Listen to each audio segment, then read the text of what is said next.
Hello student, मैं के sir आप सभी का स्वागत करता हूं और हमारे इस ऑनलाइन प्लेटफॉर्म पर आप सभी का स्वागत है। आशा करता हूं कि आप सभी की पढ़ाई बहुत अच्छी चल रही होगी। जैसा कि आपको पता है, हम आरपीएससी फर्स्ट एड और एजुकेशन साइकोलॉजी के बारे में हम बात कर रहे हैं और इस काफ़ी क्लासेस में दे चुका हूं, तो उन क्लासेस को देखिए। और जो भी स्टूडेंट इस चैनल पर नए हैं, को जरूर सब्सक्राइब करें और हमारे साथ जुड़िए और बताइए कि आप कौन सी विषय से फर्स्ट ग्रेड की तैयारी कर रहे हैं। दोस्तों, आज मैं आपसे राजस्थान के शैक्षिक परिदृश्य के 5वें टॉपिक के बारे में बात करूंगा। उससे पहले मैंने आपसे आरएससीईआरटी के बारे में बात की और बीएसईआर के बारे में बात की, राजस्थान बोर्ड के बारे में। फिर उसके बाद हमने आपको बताया आईएएससी के बारे में बताया, डाइट के बारे में बताया। आपके सिलेबस में जो 5वां टॉपिक है, वह 5वां टॉपिक आपका है RSOS। 5वां टॉपिक कौन सा है? RSOS। ये 5वां टॉपिक है, इसके बारे में हम चर्चा करेंगे और इसको अच्छे से, और जहाँ से प्रश्न बनने की संभावना होगी, मेरा प्रयास रहेगा कि वो सारे पॉइंट में बता दूं और एक ही क्लास में हम जो RSOS है, राजस्थान स्टेट ओपन टॉपिक है, उसको हम फिनिश करेंगे। तो चलिए हम शुरुआत करते हैं। RSOS, इसकी फुल फॉर्म क्या है? Rajasthan state open school. Full form क्या है? Rajasthan state open school. Form है, यह राजस्थान सरकार द्वारा संचालित मुक्त एवं दूरस्थ शिक्षा प्रणाली है। यानी RSOS क्या है? यह डिस्टेंस एजुकेशन के लिए 10वीं 12वीं करने के लिए दूरस्थ प्रणाली है, राजस्थान सरकार जिसको चलाती है, वह है RSOS। मतलब 10वीं 12वीं करने के लिए ओपन जो बोर्ड है, उसको हम किस नाम से जानते हैं? RSOS से जानते हैं। इसका नाम है राजस्थान स्टेट ओपन स्कूल। क्या नाम है? Rajasthan state open school. यानी ये काम क्या करता है?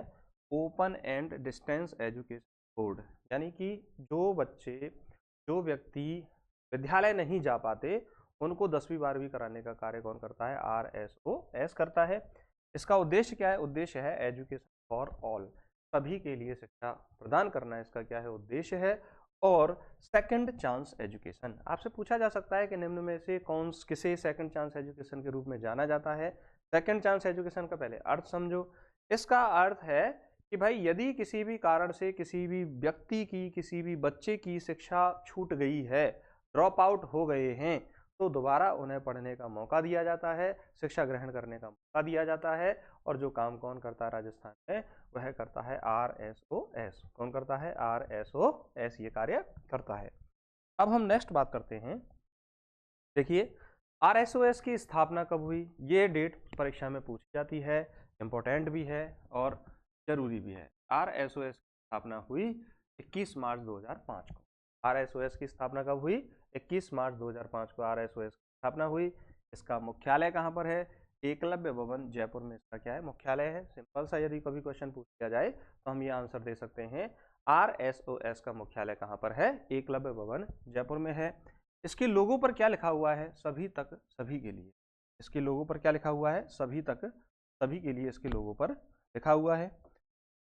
और इसका नारा क्या है? नारा है शिक्षा सभी के लिए, एजुकेशन फॉर ऑल। देखिए, ओपन और डिस्टेंस एजुकेशन का मतलब यही होता है कि जो लोग पढ़ नहीं पाते, किसी भी कारण से उनकी शिक्षा छूट जाती है, उन सभी लोगों को शिक्षा उपलब्ध कराना इसका नारा होता है। तो एजुकेशन फॉर ऑल, शिक्षा सभी के लिए, इसका नारा है। RSOS के कितने विभाग हैं? 9 विभाग हैं। RSOS के कितने विभाग हैं? 9 विभाग RSOS के हैं। और अगर हम बात करें कि भाई राज्य स्तर पर डिस्टेंस एजुकेशन, ओपन एजुकेशन की बात कौन करता है और कौन उपलब्ध कराता है? RSOS। क्या केंद्र स्तर पर भी ऐसी कोई संस्था कार्य करती है? तो उसका उत्तर है हाँ, केंद्र स्तर पर NIOS कार्य करता है। NIOS की फुल फॉर्म क्या है? National institute of open schooling. यानी कि केंद्र सरकार द्वारा NIOS इस कार्य को करता है, 10वीं 12वीं की परीक्षा को कराता है। और इसकी फुल फॉर्म क्या है? National institute of open schooling. इसकी क्या है? फुल फॉर्म है NIOS की। और RSOS एक बार हम और रिवाइज कर लें इस पूरे पेज को। RSOS की स्थापना कब हुई? 21 मार्च 2005 को इसकी स्थापना हुई। इसका मुख्यालय कहाँ पर है? एकलव्य भवन जयपुर में इसका मुख्यालय है। इसके लोगों पर क्या लिखा हुआ है? सभी तक सबके लिए। नारा क्या है? शिक्षा सभी के लिए, एजुकेशन फॉर ऑल। और इसके कितने विभाग हैं? 9 इसके विभाग हैं। राज्य स्तर पर ओपन स्कूलिंग की बात कौन करता है, ओपन एजुकेशन की बात कौन करता है, मुक्त शिक्षा की बात कौन करता है, आरएसओएस करता है, और केंद्र स्तर पर एनआईओएस करता है। आपसे पूछा जा सकता है कि केंद्र स्तर पर आरएसओएस की समानांतर एजेंसी कौन सी है, समानांतर संस्था कौन सी है, समानांतर बोर्ड कौन सा है, तो वह कौन सा है, NIOS, national of open schooling, ये केंद्र स्तर पर कार्य करता है। अब हम बात करते हैं आरएसओएस की स्थापना के क्या उद्देश्य हैं। भाई किन उद्देश्यों के लिए आरएसओएस को बनाया गया, राजस्थान स्टेट ओपन को बनाया गया। इसका पहला उद्देश्य है शिक्षा को सर्वसुलभ बनाना, शिक्षा को सर्वसुलभ बनाना, यानी कि जो लोग किसी भी कारण से शिक्षा ग्रहण नहीं कर पाए और उनको अच्छी शिक्षा उपलब्ध करानी है और वह पढ़ना चाहते हैं, तो सभी तक शिक्षा की पहुंच बनाना इसका क्या है, उद्देश्य है। यही कारण है, इसका पहला उद्देश्य यही है, शिक्षा को सर्वसुलभ बनाना। इसे हम कह सकते हैं एजुकेशन फॉर ऑल। हम क्या कह सकते हैं, एजुकेशन फॉर ऑल, यह इसका उद्देश्य है। सभी के लिए शिक्षा उपलब्ध कराना इसका क्या है, उद्देश्य है। औपचारिक शिक्षा से वंचित लोगों को जोड़ना, दूसरा उद्देश्य क्या है, औपचारिक शिक्षा से वंचित लोगों को जोड़ना। सबसे पहले औपचारिक शिक्षा का अर्थ समझो। औपचारिक शिक्षा का मतलब होता है एक विद्यालय होता है, निश्चित समय सारणी होती है, टाइमिंग होती है और क्लास बाई क्लास लगते हैं, पीरियड बाई पीरियड लगते हैं, नियमित विद्यार्थी जाते हैं, तो ऐसी शिक्षा को हम क्या बोलते हैं, औपचारिक शिक्षा बोलते हैं। और यदि कोई बालक अपनी इस तरह की शिक्षा ग्रहण नहीं कर पाया, ड्रॉप आउट हो गया है, कोई भी कारण हो सकता है, आर्थिक कारण हो सकता है, मानसिक कारण हो सकता है, सामाजिक कारण हो सकता है, पारिवारिक कारण हो सकता है, या कुछ भी कारण से वह शिक्षा ग्रहण नहीं कर पाया, तो उस बालक को दोबारा पढ़ने के अवसर देना आरएसओएस का क्या है, उद्देश्य है। औपचारिक शिक्षा से वंचित लोगों को जोड़ना। तीसरा है ड्रॉप आउट दर को कम करना, ड्रॉप आउट दर को कम करना। अब देखिए ड्रॉप आउट का मतलब क्या होता है। ड्रॉप आउट का मतलब होता है शिक्षा छोड़ चुके विद्यार्थी, यानी कि किसी भी कारण से शिक्षा को विद्यार्थी जो है वो छोड़ चुके हैं, वे विद्यार्थी जो है इसके माध्यम से अपनी एजुकेशन को प्राप्त कर सकते हैं, 10वीं और 12वीं शिक्षा को प्राप्त कर सकते हैं। देखिए सरकार कितना प्रयास करती है, सरकार कह रही है कि भाई आप यदि घर बैठकर पढ़ना चाहते हो तो घर बैठकर पढ़िए, किसी विद्यालय में वहाँ जाकर पढ़ना चाहते हो तो विद्यालय में जाकर पढ़िए, लेकिन पढ़िए, पढ़ना जरूरी है। जब सरकार आपके लिए ये सारे कार्य कर रही है तो क्यों ना आगे जीवन में हम पढ़ सकें। तो कोई भी छात्र जो इस क्लास को देख रहे हों या फिर कोई भी व्यक्ति जो इस क्लास को देख रहे हो और आपके आसपास कोई ऐसे छात्र नजर आते हों कि जिन्होंने अपनी स्कूलिंग शिक्षा पूरी नहीं करी है, तो उनको जागरूक करें कि भाई आप ओपन और डिस्टेंस एजुकेशन के माध्यम से आप अपनी स्कूल शिक्षा को पूरी कर सकते हो, जीवन में आगे बढ़ सकते हो। इसके सर्टिफिकेट उसी तरह से मान्य है जैसे राजस्थान बोर्ड के, सीबीएसई बोर्ड के या अन्य किसी बोर्ड के मान्य होते हैं, तो वो सारे सर्टिफिकेट मान्य होते हैं।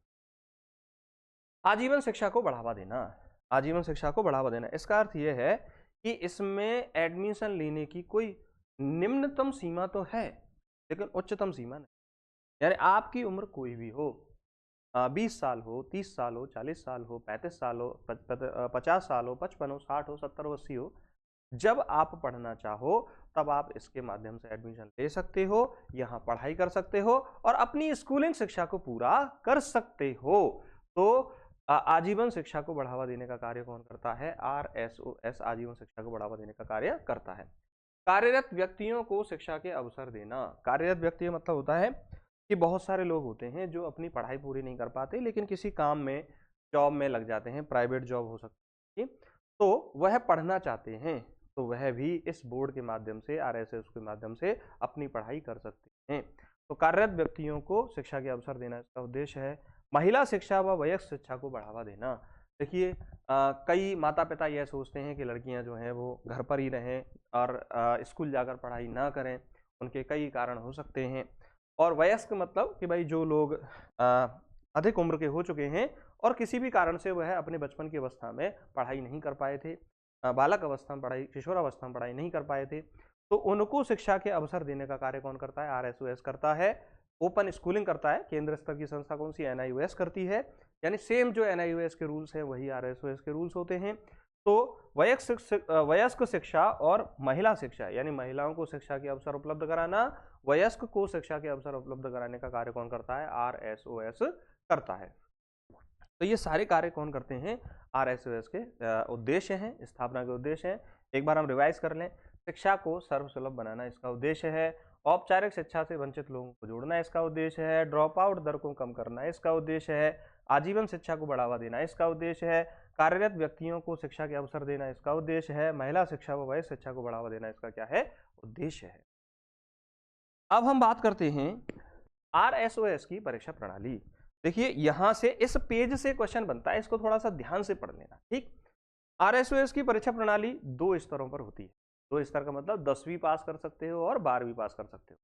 कौन सी? 10वीं पास कर सकते हो और 12वीं पास RSOS से कर सकते हो।